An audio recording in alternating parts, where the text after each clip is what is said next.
These are our fabulous Seattle Sisters of Perpetual Indulgence. Frank Jackson, you there? We have speed.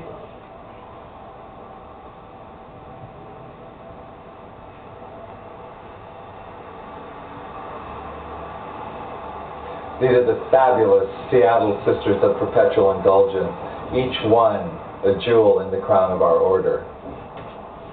So let's find out who they are. We'll start with you. My name is Cardinal Lust, Greed, and Gluttony, and I'm a cardinal. Just go. Everybody just speak up. Sister Catherine Mary Monica Isabella. I'm Sister Chiquito Mysticata of the Holy Fruit. I'm Sister Maria Shamrock. I'm Mary Margaret Immaculata. Sister Ursula Paranoia. And Mother Superior Teresa Nervina. And I'm Sister X. We were talking earlier with Mother Nervina here, and so I'd like to just kind of bat around some of the things that we were talking about and just throw out a question to you and respond to it. So you don't adopt the nun persona. You keep the male patriarchal symbol. Right. Why is that? Tell us about that. At the time that I joined, there were no male figures in the order, and at the time it was just a figure that I felt more comfortable being. Do the sisters call you Papa? No, they don't. Well, they should. Sister Immaculata? Yeah. Right there. Okay. We're talking about virtue. What's your strongest virtue as a nun? I'd have to say my dedication to make the order laugh, keep things happy. We've always promoted fun as a virtue. And what do you think you struggle most with as a nun? Well, individually myself, it's performing, but I'm quickly getting over that. Or I will be over it very soon. How about you, Sister Catherine? What would you say is your greatest virtue? Oh, I guess kind of the reason how I joined the order is I started out photographing the sisters and following them around and saw what they were doing, and I wanted to get on the other side of the camera.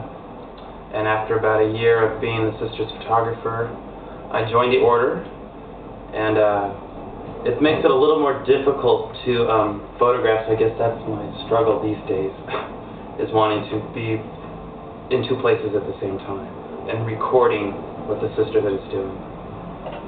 You have such an unusual look, your makeup, the Mideastern look. Tell us a little about it. Protest for Desert Storm, and I just kept it. I started out with the veil and grew the beard and painted a peace sign with my mustache and goatee, and just kept it as a sister. Never went back after that. It's very disarming.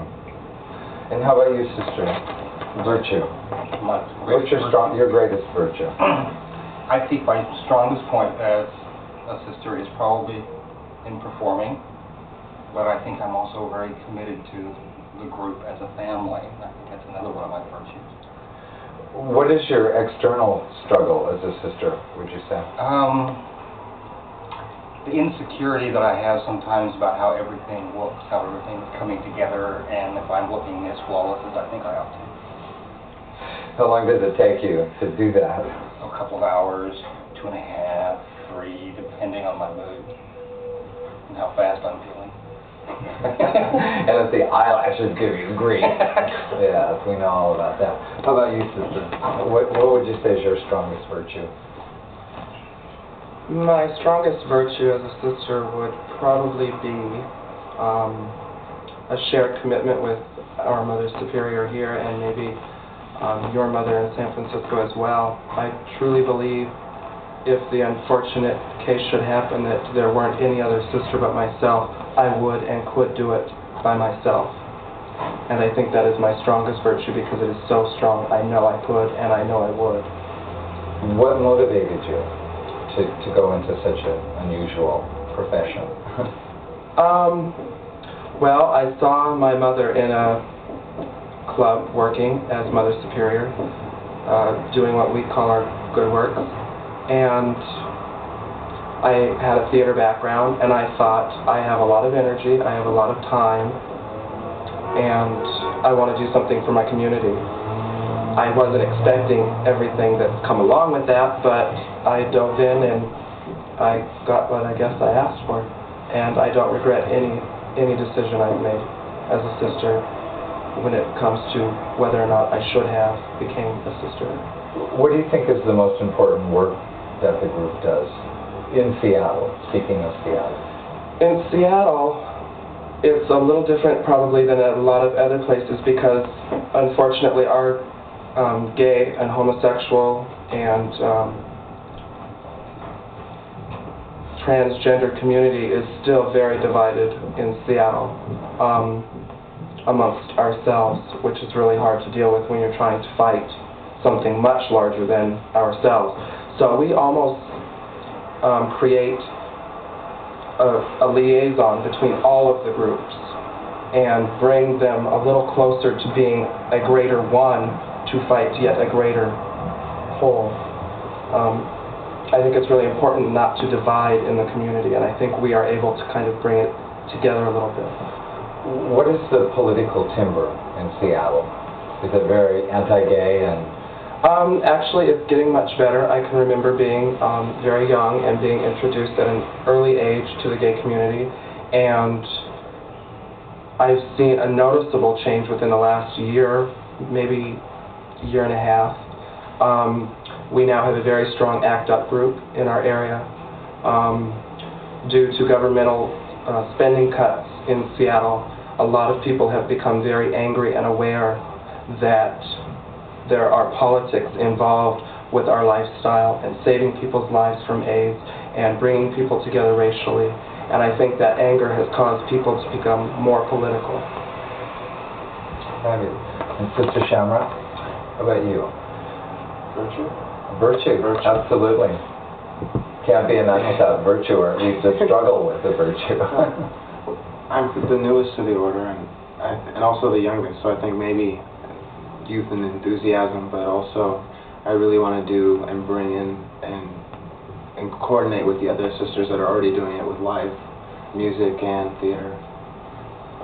And I haven't done that yet because I'm new, but I'm hoping to incorporate that in the future.